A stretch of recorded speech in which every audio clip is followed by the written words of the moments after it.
ఓం శాంతి 6-2-2025 మధురమైన పిల్లలు, పాత ప్రపంచం యొక్క ముళ్లను కొత్త ప్రపంచం యొక్క పుష్పాలుగా తయారు చేయడం, ఇది చురుకైన తోటమాలులైన మీ పని. ప్రశ్న: సంగమయుగంలో పిల్లలైన మీరు ఏ శ్రేష్టమైన భాగ్యాన్ని తయారు చేసుకుంటారు? జవాబు: ముళ్ల నుండి సుగంధమయమైన పుష్పాలుగా తయారవ్వడం, ఇది అన్నింటికన్నా శ్రేష్టమైన భాగ్యం. ఒకవేళ ఏదైనా ఒక్క వికారం ఉన్నా కూడా వారు ముళ్ళు వంటి వారే. ఎప్పుడైతే ముళ్ల నుండి పుష్పాలుగా అవుతారో అప్పుడు సత్వప్రధానమైన దేవీదేవతలుగా అవుతారు. పిల్లలైన మీరిప్పుడు 21 తరాల కొరకు మీ సూర్యవంశీ భాగ్యాన్ని తయారు చేసుకోవడానికి వచ్చారు. పాట: భాగ్యాన్ని మేల్కొల్పుకుని వచ్చాను. ఓం శాంతి. పాటను పిల్లలు విన్నారు. ఇది సాధారణమైన పాటే, ఎందుకంటే మీరు తోటమాలులు, తండ్రి తోట యజమాని. ఇప్పుడు తోటమాలులు ముళ్లను పుష్పాలుగా తయారు చేయాలి. ఈ పదాలు చాలా స్పష్టంగా ఉన్నాయి. భక్తులు భగవంతుని వద్దకు వచ్చారు. అందరూ భక్తురాళ్లే కదా. ఇప్పుడు జ్ఞానం యొక్క చదువును చదువుకునేందుకు తండ్రి వద్దకు వచ్చారు. ఈ రాజయోగం యొక్క చదువు ద్వారానే కొత్త ప్రపంచానికి యజమానులుగా అవుతారు. కావున భక్తురాళ్లంటారు, మేము భాగ్యాన్ని తయారు చేసుకుని వచ్చాము, కొత్త ప్రపంచాన్ని హృదయంలో అలంకరించుకుని వచ్చాము. బాబా కూడా రోజూ చెప్తారు, మధురమైన ఇంటిని మరియు మధురమైన రాజ్యాన్ని స్మృతి చేయండి. ఆత్మే స్మృతి చేయాలి. ప్రతి ఒక్క సెంటర్లోనూ ముళ్ల నుండి పుష్పాలుగా తయారవుతున్నారు. పుష్పాల్లో కూడా నంబర్వారుగా ఉంటాయి కదా. శివునిపై పుష్పాలు అర్పిస్తారు. ఒక్కొక్కరు ఒక్కొక్క రకమైన పుష్పాలను అర్పిస్తారు.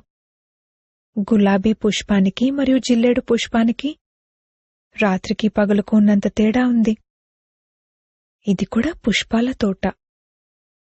కొందరు మల్లి పువ్వులు, కొందరు సంపెంగులు, కొందరు రత్నజ్యోతులు, కొందరు జిల్లేడు పుష్పాలు కూడా ఉన్నారు.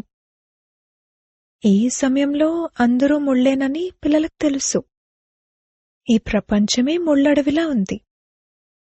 ఇక్కడి వారిని కొత్త ప్రపంచంలోని పుష్పాలుగా తయారు చేయాలి. ఈ పాత ప్రపంచంలో ముళ్ళు ఉన్నారు.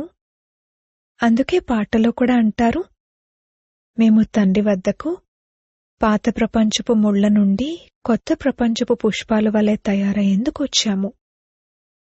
ఆ తండ్రి కొత్త ప్రపంచాన్ని స్థాపన చేస్తున్నారు. ముళ్ల నుండి పుష్పాలుగా అనగా దేవీదేవతలుగా తయారవ్వాలి. పాట యొక్క అర్థం ఎంత సహజంగా ఉంది. మనం కొత్త ప్రపంచం కొరకు భాగ్యాన్ని మేల్కొల్పుకునేందుకు వచ్చాము. కొత్త ప్రపంచం సత్యుగం. కొందరిది సతోప్రధానమైన భాగ్యం, కొందరిది రజోగా తమోగా ఉంది. కొందరు సూర్యవంశీ రాజులుగా అవుతారు, కొందరు ప్రజలుగా అవుతారు, మరికొందరు ప్రజలకు కూడా సేవకులుగా అవుతారు. ఈ కొత్త ప్రపంచపు రాజ్యం స్థాపనవుతుంది. స్కూల్కు భాగ్యాన్ని మేల్కొల్పుకునేందుకు వెళ్తారు కదా. ఇక్కడైతే ఇది కొత్త ప్రపంచానికి సంబంధించిన విషయము. ఈ పాత ప్రపంచంలో ఏం భాగ్యాన్ని తయారు చేసుకుంటారు? మీరు భవిష్య కొత్త ప్రపంచంలో దేవతలుగా అయ్యేందుకు భాగ్యాన్ని తయారు చేసుకుంటున్నారు. ఆ దేవతలకు అందరూ నమస్కరిస్తూ వచ్చారు. మనమే దేవతలుగా పూజ్యులుగా ఉండేవారము, మళ్లీ మనమే పూజారులుగా అయ్యాము. 21 జన్మల వారసత్వం తండ్రి నుండి లభిస్తుంది. దానినే 21 తరాలు అంటారు. వృద్ధావస్థ వరకు ఉన్న కాలాన్ని తరం అంటారు. తండ్రి 21 తరాల వారసత్వాన్ని ఇస్తారు. ఎందుకంటే యువావస్థలోనైనా లేక బాల్యంలోనైనా మధ్యలో అకాల మృత్యు ఎప్పుడూ జరగదు. అందుకే దానిని అమరలోకం అంటారు. ఇది మృత్యులోకం, రావణరాజ్యం. ఇక్కడ ప్రతి ఒక్కరిలోనూ వికారాలు ప్రవేశించి ఉన్నాయి. ఎవరిలోనైనా ఒక్క వికారమున్నా వారు ముళ్ళైనట్లే కదా. తోటమాలికి రాయల్ సుగంధమయమైన పుష్పాలు తయారు చేయడం తెలీదు అని తండ్రి భావిస్తారు. తోటమాలి మంచిగా ఉంటే మంచి మంచి పుష్పాలను తయారు చేస్తారు. విజయమాలలో స్మరింపబడేందుకు యోగ్యమైన పుష్పాలు కావాలి. దేవతల వద్దకు మంచి మంచి పుష్పాలను తీసుకువెళ్తారు కదా. ఒకవేళ క్వీన్ ఎలిజబెత్ వస్తే చాలా ఫస్ట్ క్లాస్ అయిన పుష్పాలమాల తయారు చేసి తీసుకువెళ్తారు. ఇక్కడి మనుషులైతే తమో ప్రధానంగా ఉన్నారు. శివుని మందిరాలకు కూడా వెళ్తారు. వారు భగవంతుడు అని భావిస్తారు. బ్రహ్మ, విష్ణు, శంకర్లనైతే దేవతలంటారు. శివుణ్ణి భగవంతుడంటారు. కావున వారు ఉన్నతోన్నతమైన వారైనట్లు కదా. శివుని గురించి ఉమ్మెత్త తినేవారని, భంగు తాగేవారని అంటారు. ఎంతగా గ్లాని చేస్తారు. పుష్పాలు కూడా జిల్లేడు పుష్పాలు తీసుకువెళ్తారు. ఇప్పుడు ఇటువంటి పరంపిత పరమాత్మ కాని వారి వద్దకు తీసుకువెళ్తుందేమిటి? తమో ప్రధానమైన ముళ్ల వద్దకైతే ఫస్ట్ క్లాస్ పుష్పాలు తీసుకువెళ్తారు. కాని శివుని మందిరాలకేం తీసుకువెళ్తున్నారు? పాలు కూడా ఎటువంటి వర్పిస్తారు? 5% పాలు, మిగిలిన 95% నీరు. భగవంతుని వద్ద ఎటువంటి పాలు అర్పించాలి ఏమీ తెలియదు. ఇప్పుడు మీకు మంచి రీతిలో తెలుసు. మీలో కూడా నంబర్వారుగా ఉన్నారు. ఎవరికైతే బాగా తెలుసో వారిని సెంటర్ హెడ్గా నియమించడం జరుగుతుంది. అందరూ ఒకేలా ఉండరు. చదువు ఒక్కటే. మనుషుల నుండి దేవతలుగా అవ్వడమే లక్ష్యం, ఉద్దేశం. అయినా కాని టీచర్లైతే నంబర్వారుగా ఉన్నారు కదా. విజయమాలలోకి వచ్చేందుకు ముఖ్యమైన ఆధారం చదువు. చదువైతే ఒకటే ఉంటుంది. అందులో పాస్ అవ్వడం నంబర్వారుగా అవుతారు కదా. మొత్తం ఆధారమంతా చదువుపైనే ఉంది. కొందరు విజయమాలలోని అష్టరత్నాల్లోకి వస్తారు. కొందరు 108లోకి, కొందరు 16,108లోకి వస్తారు. వంశవృక్షాన్ని తయారు చేస్తారు కదా. ఈ వృక్షంలో కూడా వంశం వెలువడుతుంది. మొట్టమొదట ఒక ఆకు, 2 ఆకులు, ఆ తర్వాత అలా పెరుగుతూ ఉంటాయి. ఇది కూడా వృక్షం. వంశాలుంటాయి. ఉదాహరణకు కృపలాని వంశం మొదలైనవి. అవన్నీ హద్దులోని వంశాలు. ఇది అనంతమైన వంశవృక్షం. ఇందులో మొట్టమొదటివారెవరు? ప్రజాపిత బ్రహ్మ. వారిని గ్రేట్ గ్రేట్ గ్రాండ్ ఫాదర్ అంటారు. కాని ఇదెవరికీ తెలీదు. మనుష్యమాతృలకు కొద్దిగా కూడా ఈ సృష్టి రచయిత ఎవరు అన్నది తెలీదు. అహల్య వలె పూర్తిగా రాతిబుద్ధి కలవారిగా ఉన్నారు. ఈ విధంగా ఎప్పుడైతే అవుతారో అప్పుడే తండ్రి వస్తారు. మీరిక్కడకు అహల్య వంటి బుద్ధి కలవారి నుండి పారసబుద్ధి కలవారిగా అవ్వడానికి వచ్చారు. కావున జ్ఞానాన్ని కూడా ధారణ చేయాలి కదా. తండ్రిని గుర్తించాలి మరియు చదువు గురించి ఆలోచన చేయాలి. ఈరోజు వచ్చారనుకోండి, రేపు అకస్మాత్తుగా శరీరం వదిలేస్తే ఇక ఏ పదవిని పొందగలరు? జ్ఞానమేమీ తీసుకోలేదు, ఏమీ నేర్చుకోలేదు. ఇక వారు ఏ పదవిని పొందుతారు? రోజులు గడుస్తున్న కొద్దీ ఎవరైతే ఆలస్యంగా శరీరం వదులుతారో వారికి సమయం తక్కువగా లభిస్తుంది. ఎందుకంటే సమయం తగ్గిపోతూ ఉంటుంది. ఆ కొద్ది సమయంలో జన్మ తీసుకుని ఏం చేయగలుగుతారు? అయితే మీ వద్ద నుండి ఎవరైతే వెళ్తారో వారు ఏదైనా మంచి ఇంట్లో జన్మ తీసుకుంటారు. సంస్కారాలను తనతో పాటు తీసుకువెళ్తుంది. కావున ఆ ఆత్మ వెంటనే మేల్కొంటుంది, శివబాబాను స్మృతి చేయడం మొదలుపెడుతుంది. సంస్కారాలే తయారవ్వకపోతే ఇక ఏమీ జరగదు. దీనిని చాలా సూక్ష్మంగా అర్థం చేసుకోవాల్సి ఉంటుంది. తోటమాలి మంచి మంచి పుష్పాలను తీసుకొస్తే అతని మహిమ కూడా గాయనం చేయబడుతుంది. పుష్పాలను తయారు చేయడమైతే తోటమాలి పని కదా. ఎంతోమంది పిల్లలకు తండ్రిని స్మృతి చేయడం కూడా చేత కావడం లేదు.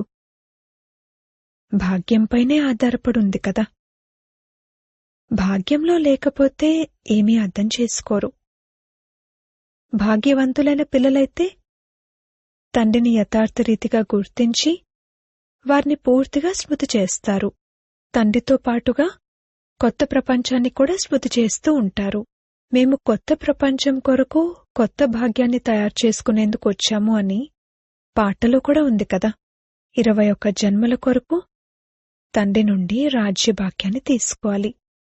ఈ నశాలో ఆనందంలో ఉన్నట్లయితే ఇటువంటి పాటల యొక్క అర్థాన్ని వెంటనే అర్థం చేసుకుంటారు. స్కూల్లో కూడా ఎవరి భాగ్యంలోనైనా లేకపోతే ఫెయిల్ అయిపోతారు. ఇదైతే చాలా పెద్ద పరీక్ష. భగవంతుడు స్వయంగా కూర్చొని చదివిస్తున్నారు. ఈ జ్ఞానం అన్ని ధర్మాల వారి కోసమూ ఉంది.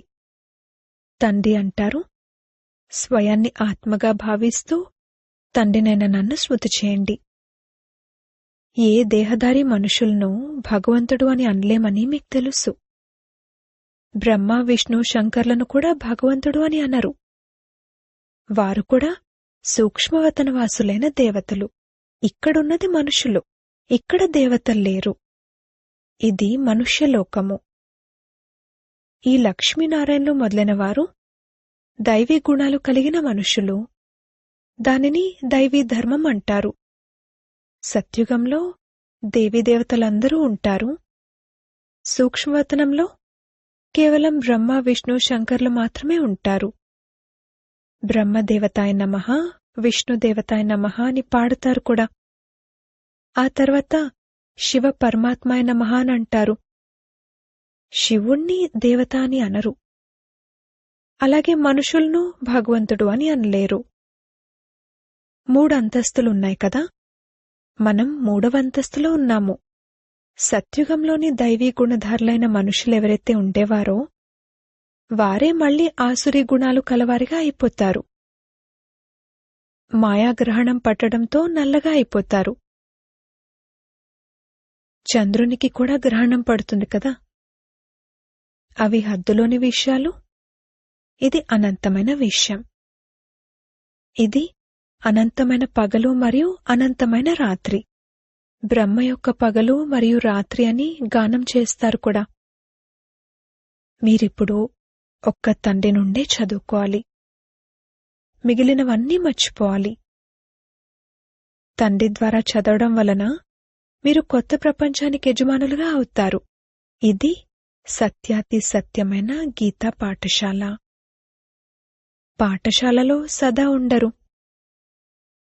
భక్తి మార్గం భగవంతుణ్ణి కలుసుకునే మార్గమని, ఎంత ఎక్కువ భక్తి చేస్తే అంతగా భగవంతుడు ప్రసన్నమవుతారని మరియు వచ్చి ఫలాన్ని ఇస్తారని మనుషులు భావిస్తారు.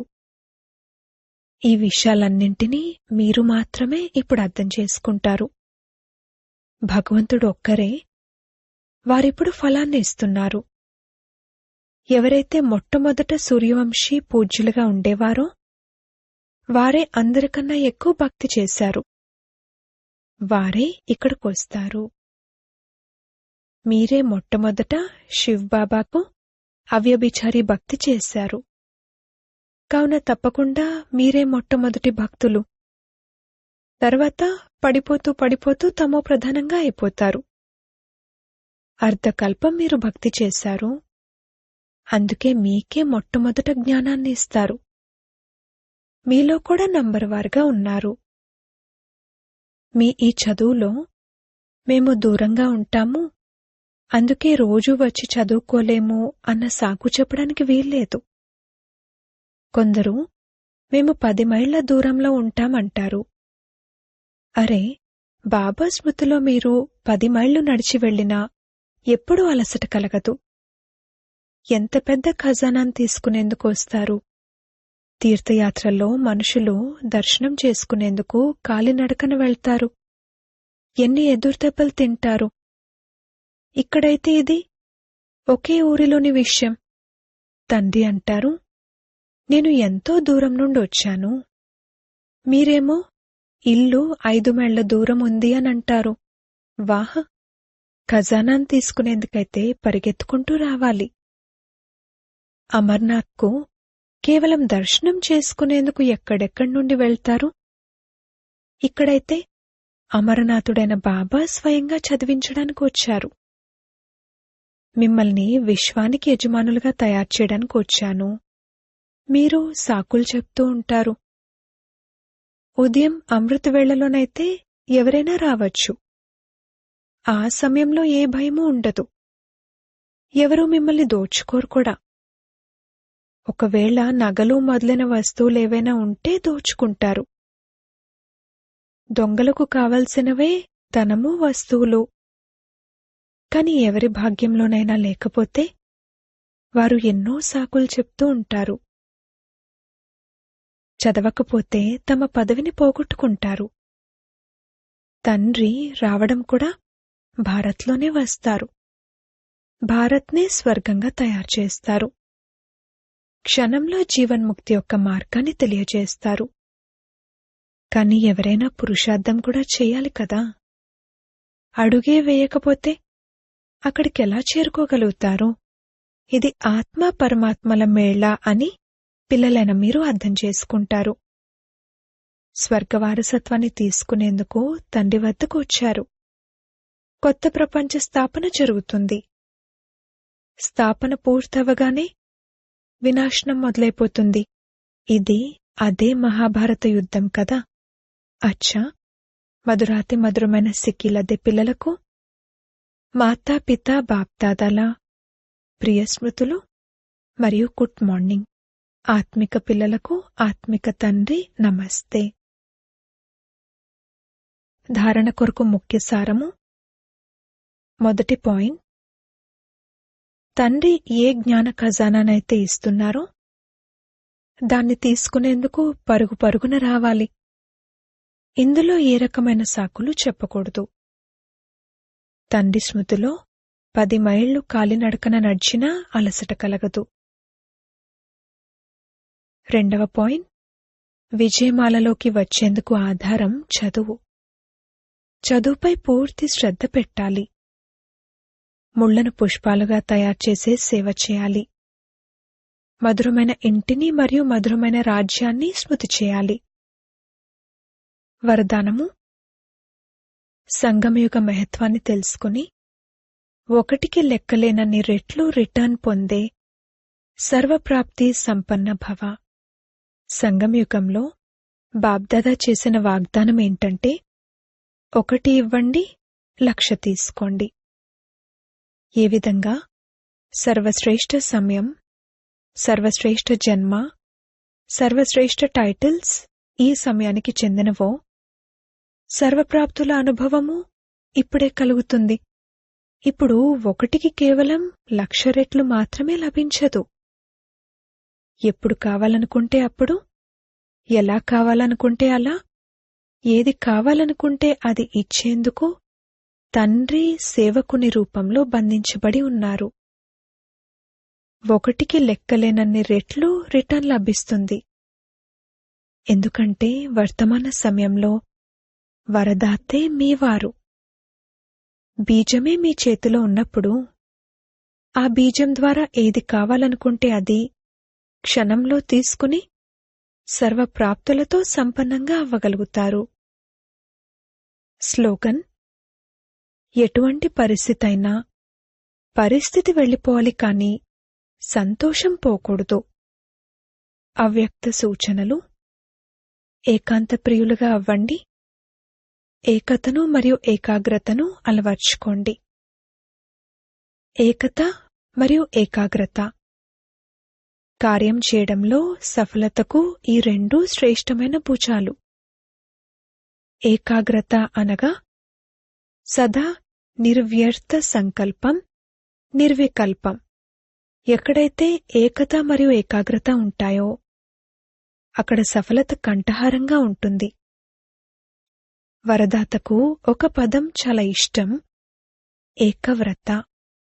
ఒకే బలం, ఒకే నమ్మకం. దాంతోపాటు ఏకమతం ఉండాలి. మన్మతమూ వద్దు, పరమతమూ వద్దు. ఏకరసంగా ఉండాలి. ఏ వ్యక్తి లేక వైభవం యొక్క రసమూ వద్దు. కేవలం ఏకత, ఏకాంత ప్రియం. ఓం శాంతి.